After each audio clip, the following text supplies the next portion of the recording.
तो अगर आप ऐसा सोच रहे हो तो आप बिल्कुल गलत सोच रहे हो। मैं आपकी सोच को गलत क्यों बता रहा हूँ, इसके पीछे पूरा मेरे पास प्रूफ है, मैं आपको पूरा भी साबित करके, ठीक है।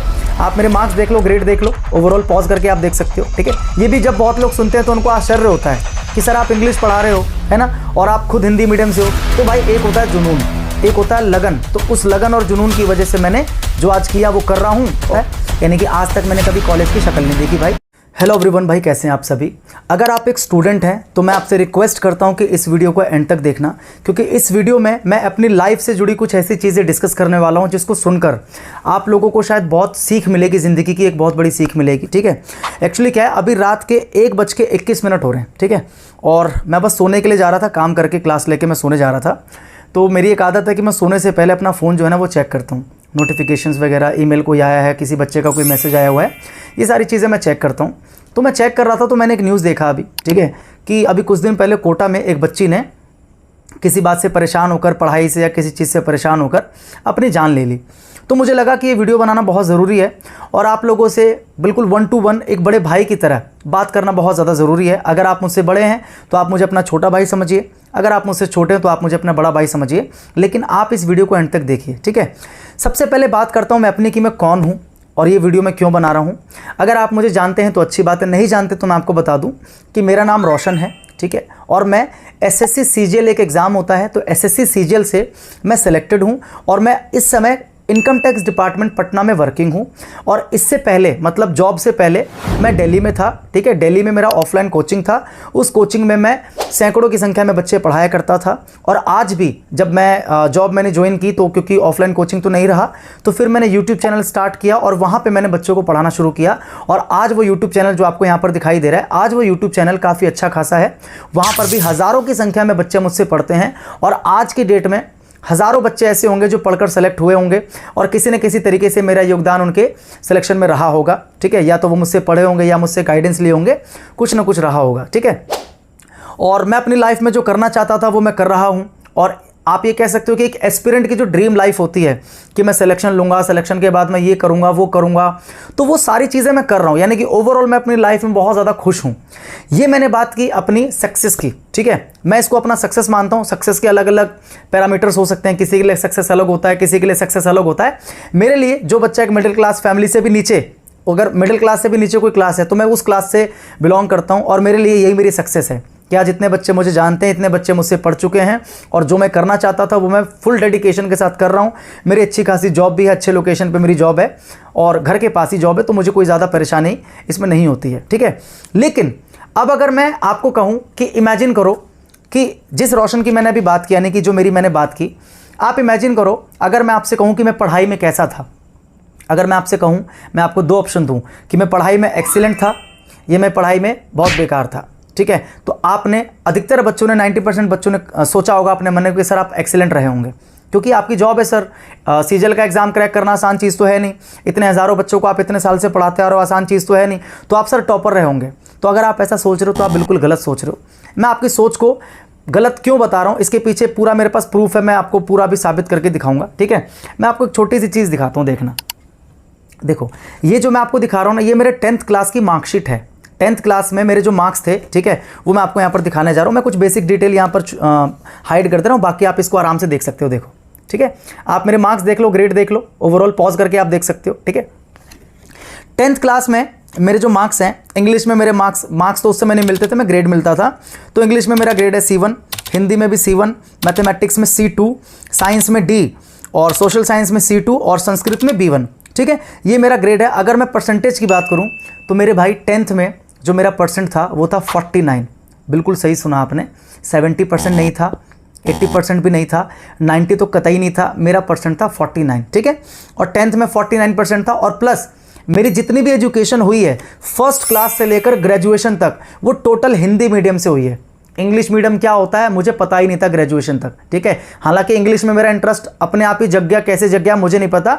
ये भी जब बहुत लोग सुनते हैं तो उनको आश्चर्य होता है कि सर आप इंग्लिश पढ़ा रहे हो, है ना, और आप खुद हिंदी मीडियम से हो। तो भाई एक होता है जुनून, एक होता है लगन। तो उस लगन और जुनून की वजह से मैंने जो आज किया वो कर रहा हूँ और जो मैं कर पाया उसी जुनून और लगन की वजह से कर पाया।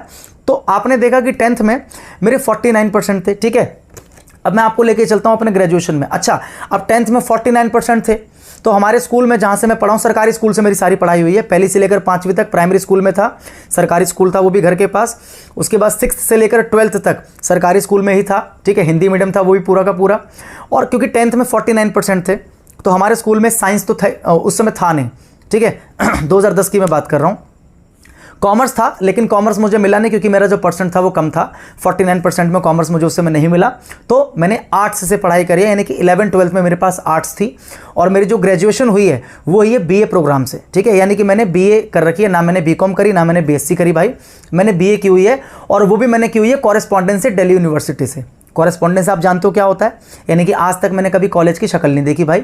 मैं बस साल में 1 या 2 बार जब एग्जाम होता था, एग्जाम का सेंटर पड़ता था, तो मैं जहाँ पर सेंटर पड़ता था वहाँ जाके मैं एग्जाम दे के आया हूँ, बस इतना ही मेरा नाता था यूनिवर्सिटी से।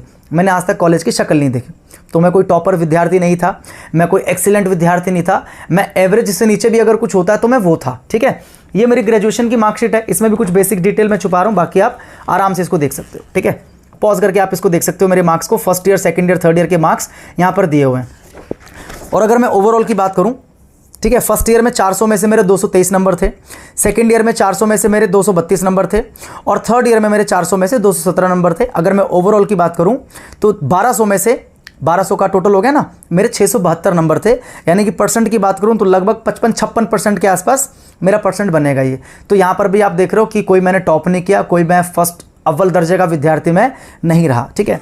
अब इतना कुछ देखने के बाद में आपको ये तो समझ में आ गया कि अगर आप मुझसे 10वीं क्लास में मिले होते, अगर आप उस समय मुझे जानते होते, तो ये बात आप कभी भी नहीं कह सकते कि आप जब आगे बढ़ोगे अपनी लाइफ में, जब आप थोड़े से और आगे निकलोगे तो आप इतने बच्चों को पढ़ाओगे, या आपके इनकम टैक्स डिपार्टमेंट में जॉब लगेगी, या आप अपनी ड्रीम लाइफ को जी पाओगे, आप अपनी फैमिली के लिए इतना कुछ कर पाओगे, अपनी लाइफ में वो सब चीज़ अचीव कर पाओगे जो आपने सोचा। आप ऐसा कभी नहीं कहते।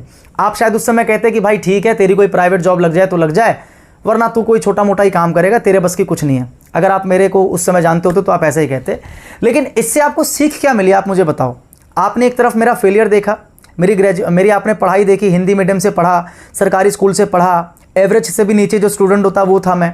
8th-9th में टीचरों का जो ग्रेस मार्क्स जो वो प्रोवाइड करते हैं ना, उसकी मदद से मैं पास हुआ हूँ। शायद 10th में भी मुझे ग्रेस मार्क्स ही मिले होंगे, क्योंकि साइंस के पेपर में मुझे याद है मैं क्या लिख के आया था, मुझे आज तक याद नहीं है। मैथ्स के पेपर में जो क्वेश्चन होता था, क्वेश्चन को ही मैं नोट करके आ जाया करता था मुझे, क्योंकि सोल्यूशन नहीं पता होता था।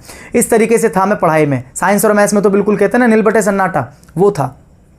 तो वही वाली बात है कि अगर आप उस समय मिले होते तो आप कहते कि आप कुछ नहीं कर पाओगे। लेकिन जब आप आज मुझे देखते हो, अगर मैं वीडियो पे आके आपको ये बोल देता ना कि मैं एक टॉपर था अपने समय में, तो आप मान लेते। क्यों मान लेते? क्योंकि आपने मेरी सक्सेस को देखा है, लेकिन मेरे फेलियर को नहीं देखा।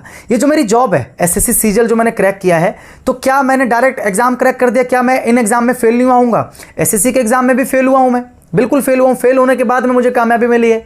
तो मेरे भाई, मेरा समझाने का सिर्फ इतना सा मतलब है कि अगर आप किसी एक एग्जाम में फेल हो जा रहे हो, अगर आप उस चीज़ को अचीव नहीं कर पा रहे हो, तो इसका मतलब ये नहीं होता कि आपकी लाइफ खत्म हो गई है।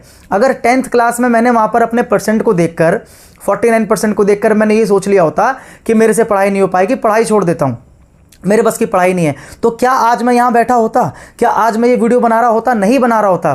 तो मेरे छोटे भाई बहनों, आप किसी भी एग्जाम की तैयारी कर रहे हो, बहुत सारे बच्चे इस वीडियो को देख रहे होंगे, कोई नीट की तैयारी कर रहा होगा, कोई जेईई की तैयारी कर रहा होगा, ठीक है, इसके अलावा कोई यूपीएससी की भी तैयारी कर रहा होगा, कोई एसएससी की तैयारी कर रहा होगा, कोई बैंकिंग की तैयारी कर रहा होगा, कोई यूपी पुलिस की, कोई बिहार पुलिस की, कोई जीडी की, अलग अलग एग्जाम्स की आप तैयारी कर रहे हो। एक बात को आप एक्सेप्ट करना सीख लो कि कंपटीशन ज़्यादा है। कंपटीशन ज़्यादा इस वजह से नहीं कि पेपर मुश्किल आ रहा है, नहीं, कंपटीशन ज़्यादा इस वजह से है क्योंकि सीट्स कम हैं और उन सीट पे फाइट करने वाले लोग ज़्यादा हैं, जिसकी वजह से कट ऑफ बहुत ज़्यादा जाती है। खास करके मैं नीट की, जेईई और एसएससी इन सब एग्जाम्स की मैं बात करूं तो भैया यहाँ पर तो मतलब बिल्कुल कहते हैं ना, गला काट प्रतियोगिता, रेट रेस जिसको हम बोलते हैं, यहाँ पर तो वो चीज़ है। तो मेरी सलाह आपको यही है, एक बड़े भाई की तरह मैं बिल्कुल दिल से आप लोगों से बात कर रहा हूँ। अगर आप किसी काम को लेकर डेडिकेटेड हो, बहुत अच्छी बात है, आप पूरा डेडिकेशन दिखाओ। आपको अपनी कैपेबिलिटीज़ का पता होता है, हर इंसान को पता होता है कि मैं ये कर सकता हूँ या नहीं कर सकता। अगर आपको लग रहा है कि आप जिस चीज़ में लगे हो आप उसको कर सकते हो, तो आप उसके पीछे पूरी मेहनत लगा दो। लेकिन अगर उसके बावजूद भी आपको उसका रिजल्ट नहीं मिल पा रहा, तो मेरे भाई हाथ जोड़ के रिक्वेस्ट करता हूँ, हताश और निराश मत होना, क्योंकि हो सकता है ना ज़िंदगी ने आपके लिए कुछ और अच्छा रखा हो। ऐसा भी तो हो सकता है कि आप पहले निराश हो गए, हताश हो गए, लेकिन क्या पता ज़िंदगी आपको कुछ और परोस के दे दे। मुझे नहीं पता था कि ज़िंदगी मेरे लिए इतना अच्छा कुछ रेडी रखेगी, लेकिन हाँ, मैंने शुरू से क्या किया, अपने ऊपर मेहनत किया। मैं 10th क्लास में उस परसेंट के बाद रुका नहीं, मैंने धीरे धीरे धीरे धीरे अपने अंदर इंप्रूवमेंट किया। 10th क्लास में आपने देखा कितना था, 10th क्लास में आपने देखा कि मेरा 49% था। ये 12th क्लास का है, अगर आप इसको देखोगे, ठीक है, बेसिक डिटेल को मैं यहाँ पर हाइड कर देता हूँ। अगर आप इसको देखोगे यहाँ पर, अगर आप मेरी मार्कशीट देखोगे 12th क्लास की, तो यहाँ पर आपको ठीक ठाक परसेंट जो है मेरा मिलेगा। मेरे ख्याल से 76 या कुछ ऐसी मेरा परसेंट था 12th क्लास में। तो 49 से जंप करके 76 तक आना मेरे लिए बहुत बड़ी बात थी, ठीक है। इसमें इंग्लिश में मेरे 64 नंबर थे, हिंदी में 66 या आउट ऑफ 100 है सब, हिस्ट्री में 86, पॉलिटिकल साइंस में 92 आउट ऑफ 100, और सोशियोलॉजी में 68, और पेंटिंग था हमारे पास एक, तो पेंटिंग में 70 मार्क्स थे मेरे। तो 12th में मैंने इंप्रूव किया। तो कहने का मतलब ये है कि आपको निरंतर अपने आप को इंप्रूव करते रहना है। लेकिन अगर आपको जिस काम में आप लगे हो, अगर उस काम में आपको सक्सेस नहीं मिल पाई, तो कभी भी किसी एक रिजल्ट के ख़राब होने से अपनी ज़िंदगी को दांव पर मत लगाना, ठीक है। कभी भी आप ये मत सोचना कि आपकी ज़िंदगी ख़त्म हो गई है, क्योंकि ज़िंदगी में कब क्या कहाँ पर आपको मिल जाए ना, आपको नहीं पता। ज़िंदगी ने आपके लिए क्या तैयार किया हुआ है, आपके लिए लाइफ ने आपके लिए क्या प्रिपेयर करके रखा हुआ है, यू नेवर नो, आपको नहीं पता।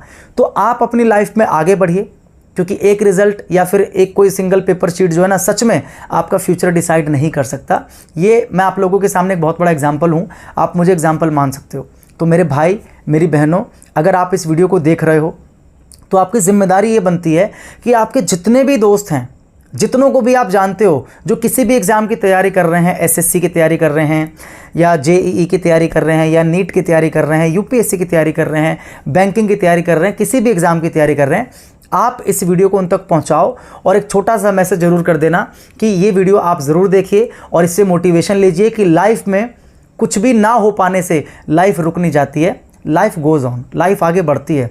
आपको लाइफ में बहुत अच्छा मिलेगा, अगर आपने मेहनत की है तो अच्छा ही मिलेगा, ठीक है। और आप लोग को रिक्वेस्ट कर रहा हूँ कि कुछ भी ऐसा कदम मत उठाना जिससे आपको और आपके घर वालों को ज़िंदगी भर पछताना पड़े। आपको तो खैर क्या ही पछताना पड़ेगा, घर वालों को पछताना पड़ेगा।